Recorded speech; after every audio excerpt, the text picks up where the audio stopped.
Hi guys, ഇന്ന് Sunday അല്ലേ? നമുക്കിന്ന് വെജിറ്റബിൾ ഫ്രൈഡ് റൈസ് ട്രൈ ചെയ്യാം. വേണ്ട ഇൻഗ്രീഡിയൻസ്: ബസ്മതി റൈസ്, ഉള്ളി ഗ്രേറ്റ് ചെയ്തിട്ടുണ്ട്, സോക്ക് ചെയ്ത് വെച്ചേക്കുവാണ്, ഗ്രീൻ പീസ്, സോയാബീൻ, ക്യാപ്സിക്കം വട്ടത്തിൽ അരിഞ്ഞ് വെച്ചിട്ടുണ്ട്, ക്യാരറ്റും ബീൻസും കട്ട് ചെയ്ത് വെച്ചിട്ടുണ്ട്, പിന്നെ ഒരു ചെറുനാരങ്ങ നീര് നമുക്ക് ഉപയോഗിക്കാം, ഉപ്പ്, കിസ്മിസ്, കശുവണ്ടി പരിപ്പ്, നെയ്യ്, പശു നെയ്യ്. ഇത്രയും സാധനങ്ങളാണ് നമുക്ക് വേണ്ടത്. നമുക്ക് അണ്ടിപ്പരിപ്പും കിസ്മിസും വറുത്ത് കോരി മാറ്റി വെക്കാം. ചെറുതായി അരിഞ്ഞു വെച്ച, വളരെ നൈസായിട്ട് അരിഞ്ഞു വെച്ച ഉള്ളി, സവാള, അതേ കൂടി ആ നെയ്യിൽ തന്നെ നല്ല ബ്രൗൺ കളറാവുന്നത് വരെ വറുത്ത് വെച്ച് മാറ്റി വെക്കാം. ക്യാപ്സിക്കം നമുക്കൊന്ന് ചെറുതായി വാട്ടി വെക്കാം എണ്ണയിൽ. അധികം വെന്ത് പോകണമെന്നില്ല, ഒന്ന് ഫ്രൈ ആയാൽ മതി. ബീൻസ് കൂടി വറുത്ത് വെക്കാം, വറുത്ത് കോരി മാറ്റി വെക്കാം. നമ്മളിനി ഫ്രൈഡ് റൈസിനുള്ള അരി വേവിക്കുകയാണ്. ഒരു പാത്രത്തിൽ പശുനെയ്യ് ഒഴിച്ചു വെച്ചു.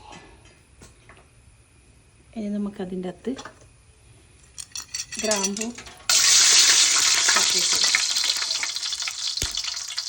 അതൊന്ന് ചൂടായി വരുമ്പം വെള്ളം ഒഴിക്കാം.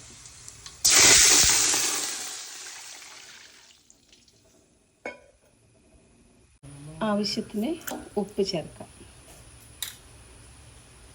ഇതിനുള്ളിൽ പെരിഞ്ചീരകവും ചേർക്കുകയാണ്. നന്നായി വെട്ടി തിളക്കുന്നത് വരെ അടച്ചു വെക്കാം. അതിനുശേഷം നമുക്ക് അരി ഇട്ട് വേവിക്കാം. അരി നന്നായിട്ട് നന്നായിട്ട് വെട്ടി തിളച്ചു. നമ്മളിനി അരി ചേർത്ത് കൊടുക്കണം.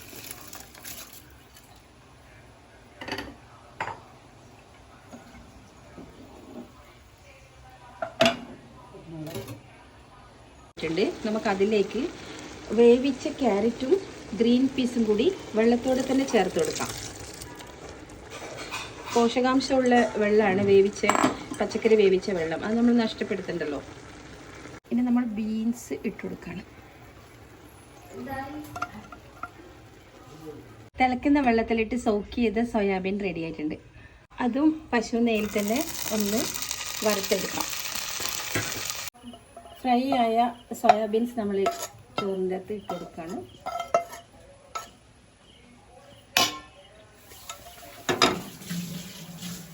നമ്മൾ പിഴിഞ്ഞ് വെച്ച ഒരു ചെറുനാരങ്ങയുടെ നീരും കൂടി ഇതിനകത്ത് ചേർത്ത് കൊടുക്കണം.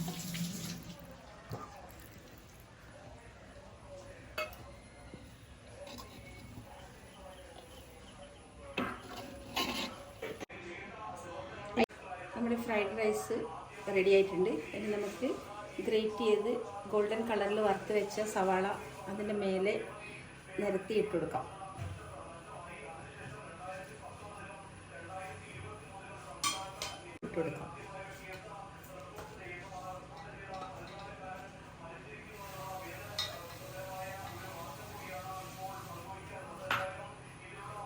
മല്ലിയിലയും അതിൻ്റെ മേലെ നിരത്തി ഇട്ടെടുക്കാവുന്നതാണ്.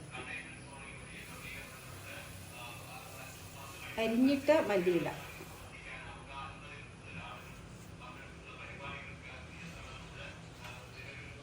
നമ്മൾ എണ്ണയിൽ വാട്ടി വെച്ച ക്യാപ്സിക്കം കൂടി ഇതിൻ്റെ മേലെ നമുക്ക് നിരത്തി വെച്ച് കൊടുക്കാം.